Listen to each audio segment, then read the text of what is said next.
Sunrail board members will look into sharing a connection with Brightline at Orlando International Airport. The board approved a study to look at developing a rail service between the airport and the Sunrail's Meadowood station in Orange County. Brightline is currently building a high-speed train track to connect South Florida to Central Florida. Brightline will pay for this study. And Sunrail needs partnerships like that to prevent sinking deeper into debt. A Fox 35 investigation uncovered Sunrail cost taxpayers almost $50 million a year. And that's not just because there are fewer passengers during the pandemic. Fox 35's Robert Guadarrama crunching the numbers. Sunrail's revenue doesn't even cover a third of what it costs to run it. I'm asking leaders, why keep using millions of taxpayer dollars to fund it? We've all seen it, heard it. Welcome to Sunrail. But since it launched in 2014, not many have taken Sunrail.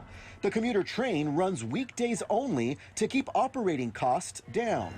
The line connects DeBary to Poinciana with 16 stops. Pre-pandemic, about 1.4 million riders hopped on board every year. That's an average of 5,600 daily trips. And it's been a rough year. During the worst of the pandemic, average daily riders dropped to under 1,000. Whether you've bought a ticket or not, you're paying for it.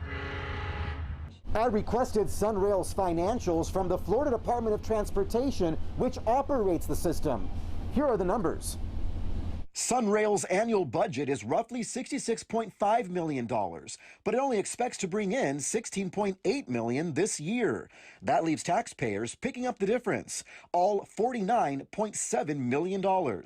Everything that is not fares being paid by passengers or advertisement, I think they have a limited budget related to that. Everything above that is subsidized by either federal, state, or local funding.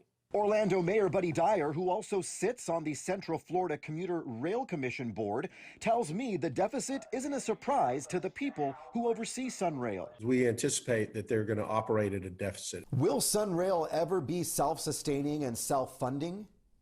There's no public transportation that I know of that makes a profit. Dyer explains from the beginning, Sunrail was never expected to make money or break even. Tickets start at $2 one way and range to $5, depending how far someone is traveling. Dyer says to make a profit, Sunrail would have to increase fares from $2 to $5 a trip to $25 to $30 a ride. We looked into it. Economic policy group, the Hamilton Project, studied 1,800 mass transit systems around the U.S. 98% operate in a deficit.